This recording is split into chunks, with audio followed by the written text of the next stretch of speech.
कि सभी युगों में श्रेष्ठ कलयुग ही है। ये बात मैं प्रमाणित तौर पर आपसे शेयर कर रहा हूँ, तो इस वीडियो को बहुत ध्यान से देखिएगा, जबकि आज चारों तरफ हाहाकार मचा हुआ है। वेद पुराणों में सतयुग, त्रेता युग, द्वापर युग और कलयुग का उल्लेख है। कलयुग को छोड़कर बाकी तीनों युगों में भगवान ने अनेक अवतार लिए एवं लोक कल्याण के लिए धरती का उद्धार भी किया और पाप का नाश भी किया। किंतु कलयुग में तो केवल अहंकार, ईर्ष्या, बुराई, लालच, पाप और वासना ही दिखाई देती है। मनुष्य के जीवन के लिए कलयुग को श्राप कहा जाता है, जबकि हमें बिल्कुल पता है कलयुग में मनुष्य पाप भाव से घिरा रहता है। वो किसी का मान सम्मान नहीं करता है। लालच, सत्ता, लोभ, क्रोध, इन सारी चीजों का ही बोलबाला है इस कलयुग में।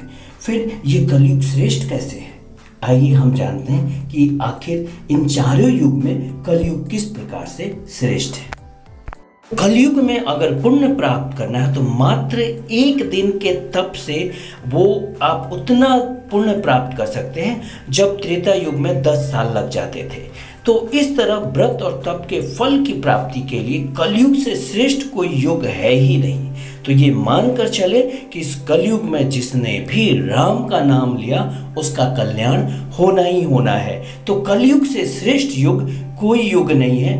विष्णु पुराण में वर्णित एक घटना के अनुसार मुनिजनों और ऋषियों के साथ चर्चा करते हुए वेद व्यास जी कहते हैं, मुनिजन सभी युगों में कलयुग ही सबसे ज्यादा श्रेष्ठ युग है, क्योंकि 10 वर्ष में जितना व्रत और तप करने का कोई मनुष्य सतयुग में पुण्य प्राप्त करता है, त्रेता युग में वही मनुष्य वो पुण्य 1 साल के तप में प्राप्त कर सकता था। ठीक इसी प्रकार उतना ही पुण्य द्वापर युग में 1 महीने के तप से प्राप्त किया जा सकता था। फिर कलयुग में इतना ही बड़ा अगर पुण्य प्राप्त करना है तो उसे मात्र 1 दिन ही तप और व्रत से प्राप्त किया जा सकता है और हासिल कर ले वो सारे पुण्य जो हमें हासिल करने के लिए 10 वर्ष का तप और ध्यान करना होता था।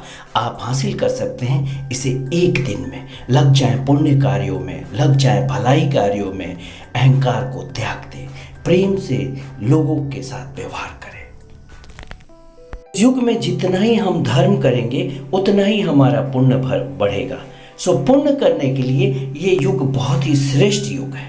तो कलयुग में आप अपना उत्थान कर सकते हैं, अपना उद्धार कर सकते हैं, अपना उद्धार कर सकते हैं। और अपने उत्थान के लिए तो अगर आप भी अपना उत्थान, उन्नति, तरक्की और प्रगति चाहते हैं तो आज ही अपने अंदर से ईर्ष्या, द्वेष, क्लेश, क्रोध, मोह, अहंकार को निकाल फेंकें।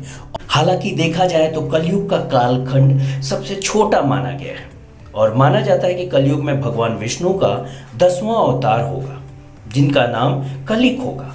वर्तमान समय में कलयुग ही चल रहा है। विष्णु पुराण कलयुग के वर्णन करते हुए कहा है कि कलयुग में पाप इतना अधिक होगा कि सृष्टि का संतुलन बिगड़ जाएगा। कन्याएं मात्र 12 साल में ही गर्भवती होने लगेंगी। मनुष्य की आयु घटते घटते 20 वर्ष ही रह जाएगी। लोग जीवन भर की कमाई एक घर बनाने में लगा देंगे। इन सब के बावजूद जब पराशर ऋषि ने सभी देवताओं से पूछा कि सभी युगों में कौन सा सबसे बढ़िया युग है, तो ऋषि ने कहा कि ये कलयुग से श्रेष्ठ युग कोई युग ही नहीं है धर्म के मामले में। अगर आप धर्म करते हैं तो कलयुग में उसका उसी वक्त आपको फल मिलेगा और कई युगों के पाप भी मिट जाएंगे। तो कलयुग श्रेष्ठ है धर्म करने वालों के लिए।